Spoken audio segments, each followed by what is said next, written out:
Welcome to today's episode of Table Talk with the Mercer County ESC. Episode 5. 5. We are on to Root Awakening. Man, we are on a roll. We are on a roll. This is our 5th episode in 1 week that we've recorded. I'm really excited. Now, I am a little concerned because you said today was going to be trickier. Little intense. Yeah. And I told Emily, I don't know. I am just so sleepy. I know. I'm sleepy too. So I'm not on my A game. So I hope it's not too intense. Some chronic sunshine. I mean, it's interesting. It's just intense. Okay. Well, let's give us all a little introduction about roots. Okay. Well, we're going to talk about etymology today. Do you? Oh, no. Do you know what etymology is? Could you give a little definition? Do you know? I mean, it gives like the background of a word. Yeah, you got the first question right already. Wow. Who would have known? It's the study of the origin and history of words. I like it. Okay. All right. So we're going to talk about that today? Yes. Because is that everything that we're going to talk about? That's everything. Ugh. Oh, but it's so interesting. I tried to plug in some interesting stuff. She thinks it's so interesting. She has this Edym online and she found out that it's an extension that your kids could download, your own children or students in your class. So anytime that we come across a word ever, she is looking it up to find out its origin and because okay, tell everybody why this is so important. Well, I've always thought that etymology was interesting. I never realized until I did the Ames course Pathways and started going through all of this dyslexia stuff, how powerful it can be in figuring out what different words mean or the spelling. More importantly, there are words now that I'm like, oh, that's spelled that way because it's Greek. You know what I mean? And they're words that I knew how to spell before, but it's like when we talk about kids becoming word detectives, this is the piece where they're like, whoa, this is cool. When they can start putting pieces together for words and spell words certain ways because they know where it came from. I mean, I don't disagree. It's just a lot when I'm really tired. Okay. Well, you're going to have to wake up. Okay. I'll wake up. I'm sure that you're going to make this so interesting. Because we have a quiz. Oh my God. Great. That's just what I wanted to start with. It's going to be good. A pop quiz to boot. It's a pop quiz, but you're going to know all the answers. Oh, I don't know. Okay. Are we starting this right now? Do you want to start it now? Pop it. Let's go. Okay. So I'm going to give you the answer choices first. Okay. Video, virus, victory, violin. Which of those words originally meant to see in Latin? Video. Good job. You're right. Okay. So you do use morphological and etymological awareness. Yeah. We just need to do it with intention. Okay. Okay. This one, you have a 50% chance of getting it right because it's true or false. Yes. But sometimes it's embarrassing when you get true or false questions wrong. Okay. True or false? The word school comes from a Greek word that meant leisure. False. Oh, it's true. Dang it, really? And this is where words get interesting. I remember school one time, we had a little argument of whether it was during Latin or our Greek. Dyslexia training. Remember they had to sort them? And there was... Well, so later on, we're going to talk about the qualities of Greek versus Latin versus Anglo-Saxon words and how they look different. School looks like it should be Latin. It feels like when you learn the qualities of Latin, school feels like it should be. However, when you know that it came from Greek skole, which means leisure or free time, because they originally thought that learning would only happen in free time. Oh, wow. Yeah, that's why words are interesting, right? We can learn a lot about history. So when we talk about Greek and Latin and Anglo-Saxon words, school does seem like it would fit in a different category, but it is actually Greek. Okay. All right. Okay. So we're back to Greek, and I think you can get this one right. Okay. Which part of the word telephone comes from a Greek root meaning far? Tele. Good job. Wow. I'm doing good. So tele means far. Phone means sound. So carrying sound a far distance, right? Telephone. Okay. Well, I thought of telescope. Yes, you can see things that funny are how far away. Words that you know meaning to a little bit can help you with other words. Hey, so it's almost like you're becoming a word I'm starting detective. To wake up. You're becoming a word detective. This is exciting stuff. I'm so proud of you. Okay. What's next? What does the root chrono mean in words like chronological or synchronize? In order. Close. That's close, because if I had given you the answer choices, you would have picked it. Oh, I didn't know there was answer choices. I wasn't going to give you answer choices because you're coming in so hot today. I don't need to give you answer choices. All right. It actually means time. Time. But okay. in order, right? Because time has to go in order. So you had the Okay. right. If you were a kid and you were trying to decode, you know what I mean, and understand a word, I think you would have had enough context to get it. Okay, last one. This one might be the hardest. Okay.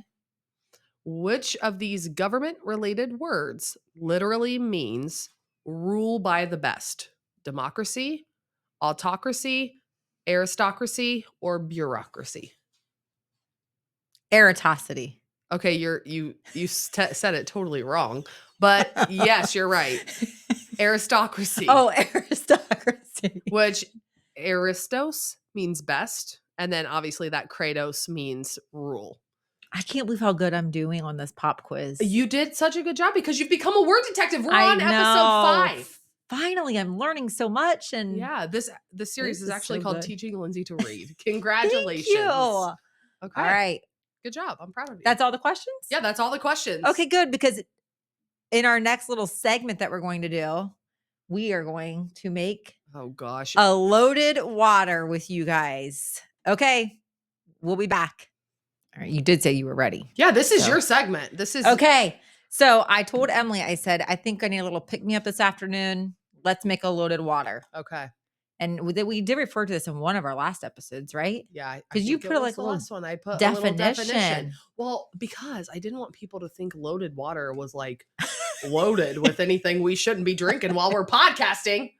Yeah, no, it's not. It's nothing that exciting. So what you need is a big cup of water. I can't believe this is what you're contributing to the Morphology I know. series. I love this. I love this. And so it's about this full. How full is yours? About the same, like 3/4, maybe a little less than 3/4. And then you need some kind of electrolyte drink mix. Now at home I use the Element. Yeah, Element. Now it's very salty. It's salty. Like, so if you don't like the taste of salt, you would want to add like half a packet, I think. Even this. So I had this liquid IV, it's watermelon. I'll only add half because it's a little potent. Potent. Oh yeah, because we accidentally inhaled in the last one. You might have to help me open this.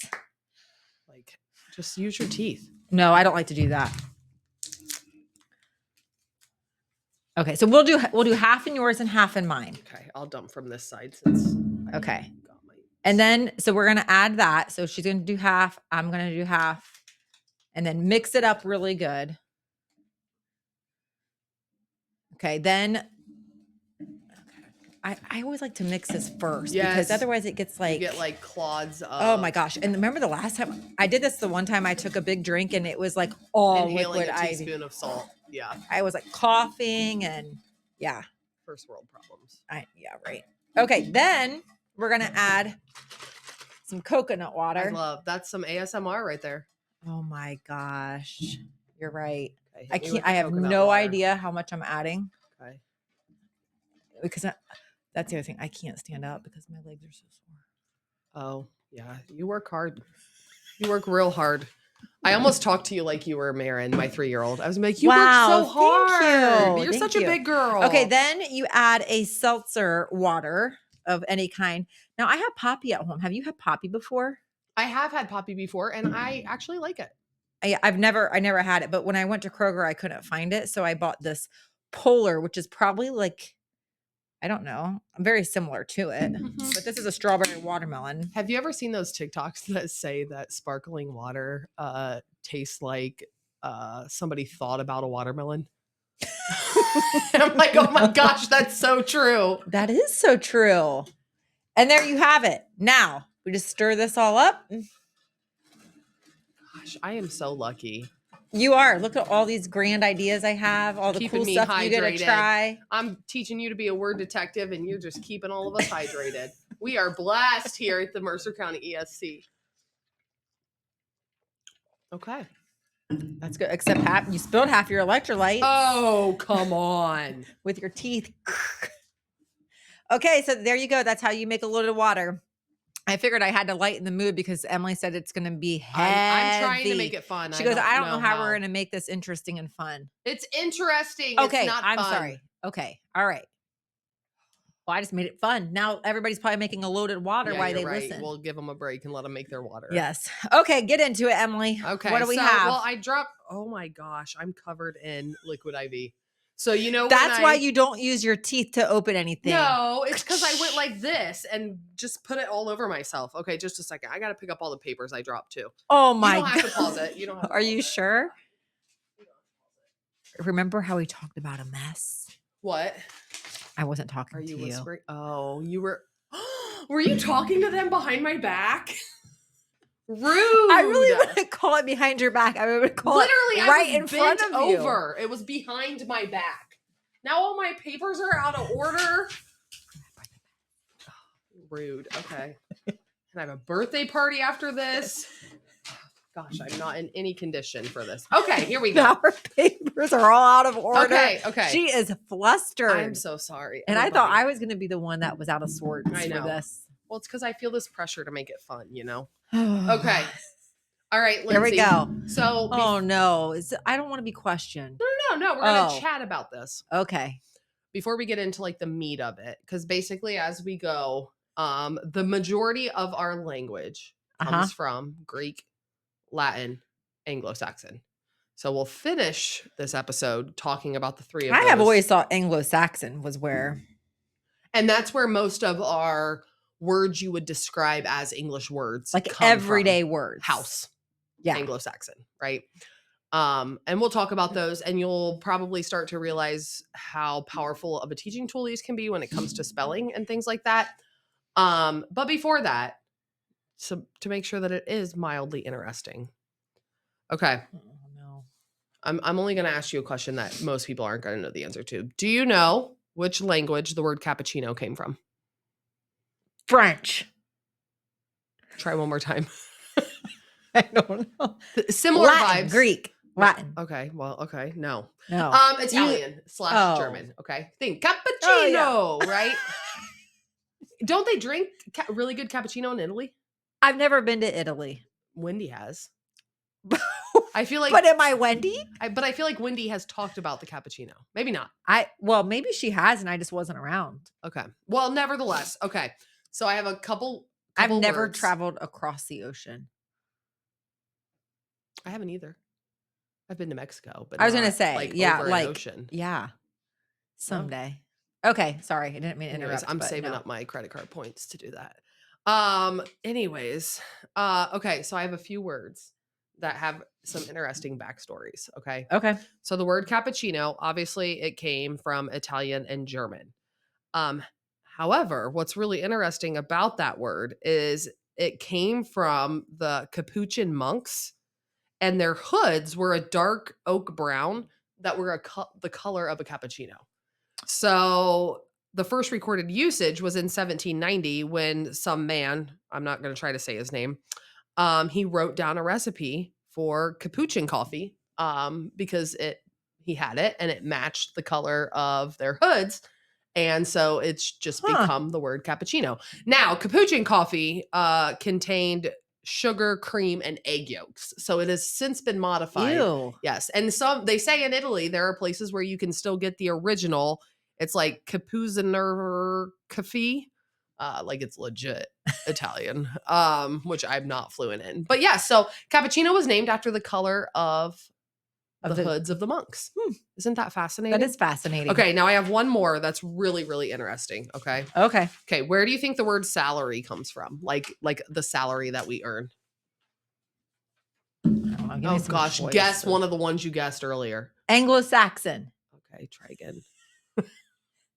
Latin. Good job. Here's what's interesting about the word salary. Okay. So in ancient times, salt was used for really important things, and it was referred to as white gold. So they would use it to treat wounds.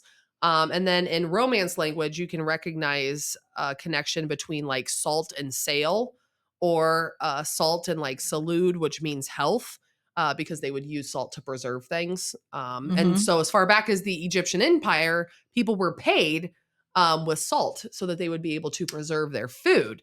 So salary is actually a derivative of the word salt, which is what Interesting. obviously now we get paid with money, not salt, but that's where that That's word where that came from. See, Interesting. it is actually interesting, isn't it? Yeah. So that's all. Now, So would you do this with your students? Would you like I think so, because this goes back to, and I was thinking about this. like would you come up with the words and kind of do this like as like a weekly kind of like Yeah. activity? Yeah, I think you could do that. I think that you could do that in the form of vocabulary. Because we've talked about this with other educators and the difficulty in assessing Mm-hmm. all of this, right? Because I also think some of this would happen organically. Like if we were reading a text together, or somebody was reading a text out loud and we hit an interesting word, Yeah. I'd be like, let's Look click it on up. our extension and see where that word came from. Like, what's it from? Right. Right. Which is dangerous sometimes, because obviously, like, you would not have thought salary came from the word salt. So sometimes you can get down rabbit Right. holes where, like, oh, Have wow. to be a little careful. But that's another discussion, right? Because you can think of, and that's a discussion that I actually used to have in the classroom, where there are words that used to be appropriate words to describe things that have since become inappropriate. So we watch like the etymological process happen in real life. You know what I mean? Right. Where people might say certain words, like we don't use those anymore to describe certain types of people or certain types of places.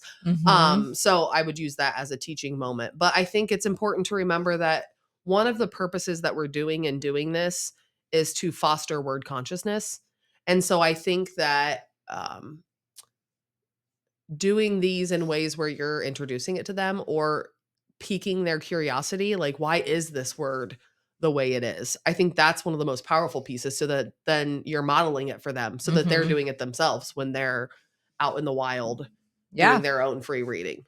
So yeah, I would do this. I would probably do this part more organically, like while we were like not like reading in class, or you know what I mean, something like that. But yeah, I would definitely do this. And we're going to get into the meaty part that you would explicitly teach to kids to help them out. So when people are done with this episode, they will have a good idea of how they could implement in the classroom. I think so. Yeah.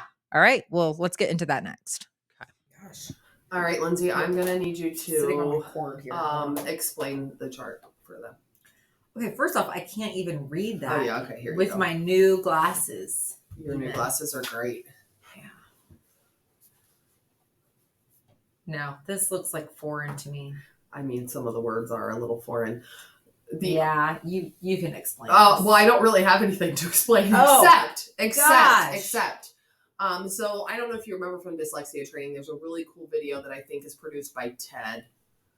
Like the people who do TED Talks, but it's not a TED Talk. You know what I mean? Like it's like that illustrated video about Oh yeah, I remember that. where the English language comes from, right? And it's in like module I think like 9 or 11. I would like say everybody's done by the time. It's your module. Yeah, and people are So it has tired to and be they don't 9. want to watch it anymore. So even if you were at our dyslexia training, you probably zoned out for that video. But the origin of the English language, as you can see on the little chart here, is pretty complicated. There are a lot of components, like you see Germanic up there that became Old English, Anglo-Saxon, then Middle English, then Modern English. So you can see Modern English at the very bottom, and you can see all the contributing factors to Modern English, like Classic Latin, Ancient Greek.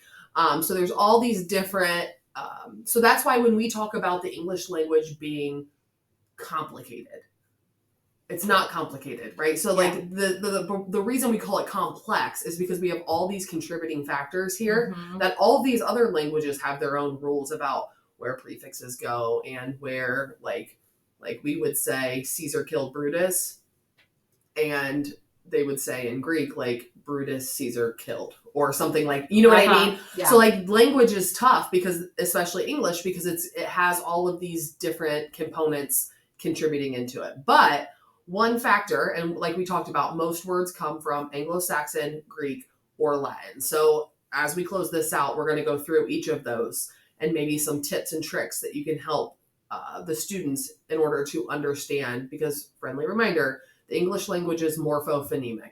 So there are words that we can't spell them phonetically because they're made up of those morphemes with meaning, right? Because you can't hear certain sounds, like in psychology and things like that. So tools that you can help them use when they're in the classroom or, with complex text to help them understand some of these words that maybe have a history that is going back to ancient Greek or Right. something like that, which tend to be the more difficult vocabulary words. Mm-hmm. Well, I think this is a really good visual just to basically say, like, yeah, it's not complicated, it's complex. Yeah, and if the kids are old enough, like obviously I wouldn't show this to like 5th graders, but I mean, I used to teach 11th and 12th graders. I would absolutely show this to them.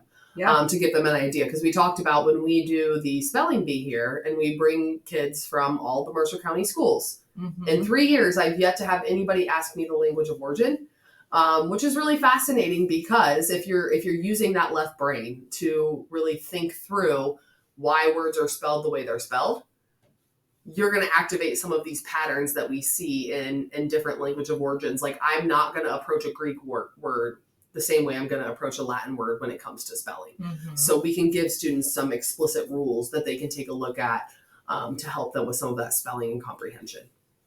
Okay, so what's going to be in the next segment? The next segment, I think we're going to look at Anglo-Saxon words first because those are the Okay. easy ones. All right, let's do it. So Emily and I were just over here, and I said, "Oh man, I really wish I could go home and take a Nap. Yes, I wish I could go home and take a nap. I love naps." Emily, she just shared this with me. She does not like naps. No, I don't like them. I don't like them because. Okay, let me Oh finish. boy. Let me finish all of this before anybody judges me. Okay. Number one, there is so much. Like my anxiety almost doesn't let me nap. Like there's 8,000 other. Like I've got to be productive, right? Which I know you're the same way. So I know that's why that's not my like big reason. Number two, and this is going to be weird, but like, I don't like to start things I can't finish. And like, to me, a nap is just like unfinished sleep. Like you're going to have to wake up, like, you're going to have to continue with your, like, that's a weird thing. It's just weird to me. And number three, it doesn't matter if I take an hour and a half nap or the NASA suggested like 21-minute nap. Mm-hmm. I always feel like hot garbage when I wake up. Really? Like I just never feel good when I wake up. Man, I love a good nap. I hate naps. As a matter of fact, seeing people nap enrages me. Really? It's a weird thing. It's something I probably need to work through. Wow. Like if my husband's napping, boom, elbow drop. Well, Get up. Whole house needs to wake up. but I was going to say, but do you feel like that's because he's not up helping you? No, be because productive? my sister would nap and I would just get so mad at her. Like if I have to be awake and conscious and knowing what's going on in the world, you do too. But you could also choose to take a nap. You don't choose to take a nap. Oh, yes, I do. No, naps take you over. Because I could lay down right now. The only time I did nap here once on my table when I had strep throat. And that's when I know I'm sick. Because I had the same problem when I played basketball at Bluffton. I'd be the only one awake on the bus. Like you'd see everybody else like passed out, when we would go to like Terre Haute.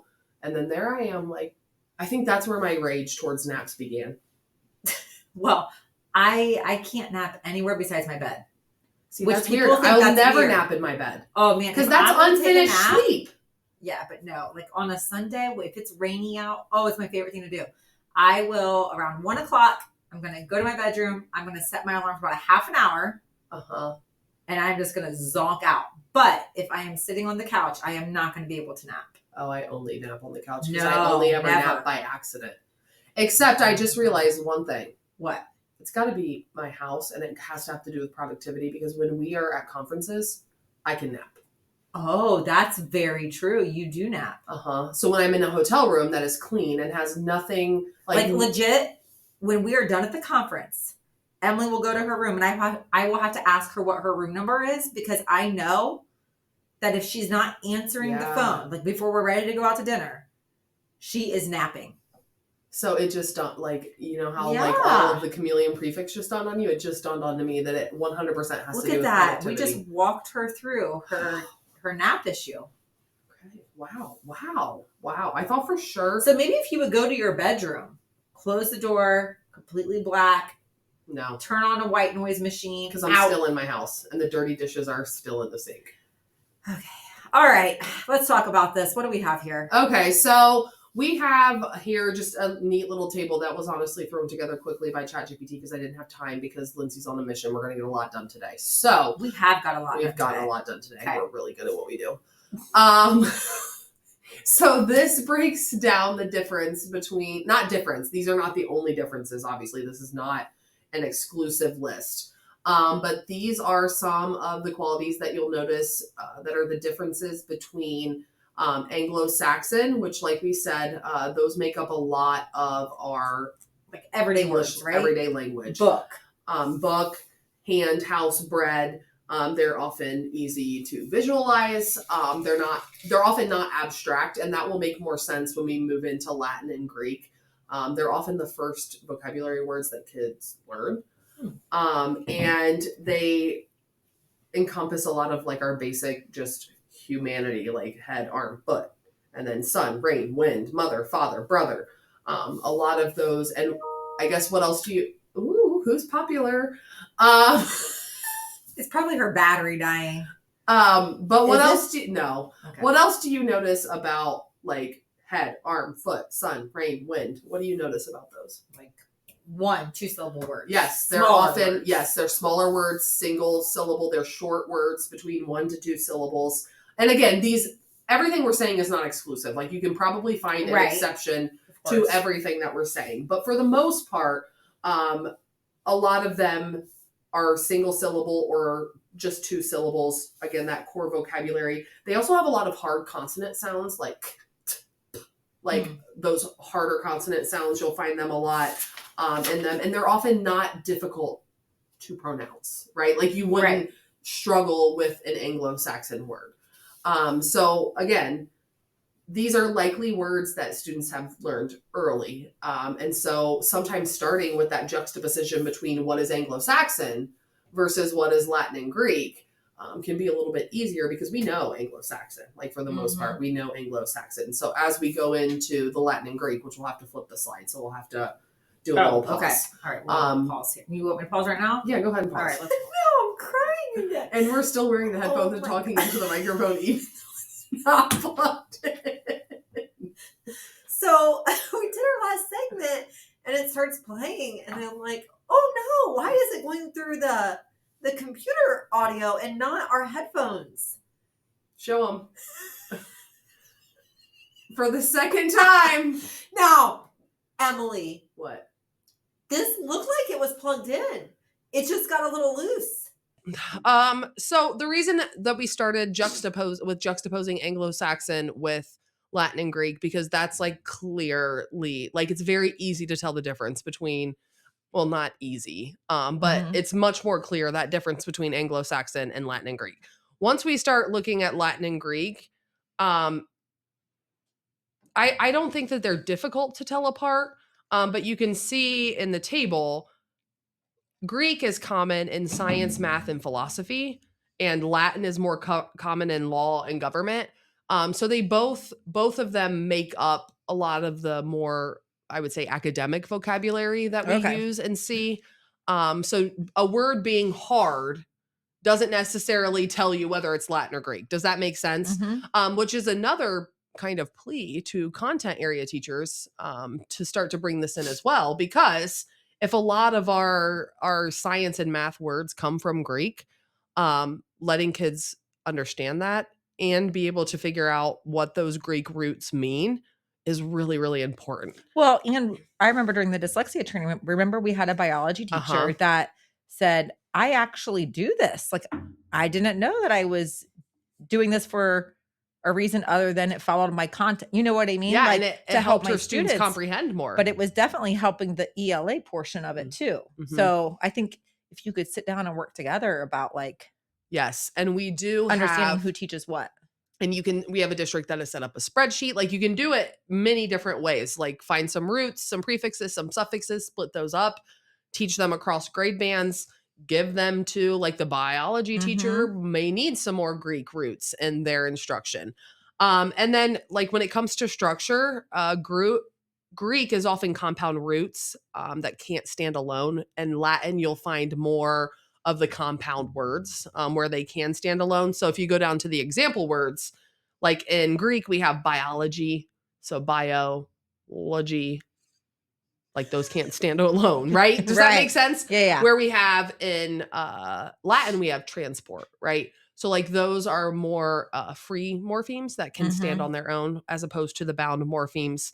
And then the letter patterns, like we said, Anglo-Saxon has more of the harder sounds, letter patterns, and this is where it becomes very helpful in when it comes to teaching spelling as well, like sometimes that PH, or in Latin, CT, so struct, things like that. You'll see some of those patterns, QU, SC, those often appear when we look at Latin words. So again, this is hard. Like, you know what I Right. mean? Like, if you're a 6th grade ELA teacher, you don't have a degree in Latin, right? Like, I don't have a degree in Right. Latin. I studied English as a major, and I don't have this background knowledge in this. Mhm. So I think a big part of this is also being flexible to learn with the kids, and not know the answers to some of these things and find it with them. Because again, we are not going for mastery when it comes to morphology. We're trying to foster word consciousness, right? Like, Right. and make them more curious and give them the tools they need to understand these words, as opposed to, I don't know how to read psychology, I'm going to skip over it. I don't know what that word Mhm. is. I'm not even going to try to read it. Because imagine being a struggling reader and looking at the word psychology. Right. PSY. Like, how do I even Mhm. begin to figure out what that word means? So this Right. can be a way to kind of help ease some of those students into finding those tools with more complex academic vocabulary in the context of the way those words are used. All right. So is that it for today, Emily? I mean, that has that to be was it. I mean, I think I we're am pooped. exhausted. Yeah. Now, we did say we have to remind people we've never done this before. Like and subscribe. Like and subscribe, because if you like and subscribe our YouTube channel, then every time we put a new episode on, it's going to notify you. Yeah, So and we don't get paid unless you like and subscribe. Like, we don't get a paycheck. right. Just kidding. That's a joke. This has nothing to do with Yeah. how much we get paid. No. And we don't get paid for any advertisements of any kind. No. No. We don't get any like kickback from Electrolyte No. people or No. no. We're just here to educate. So like and subscribe so that way you can learn more along with us.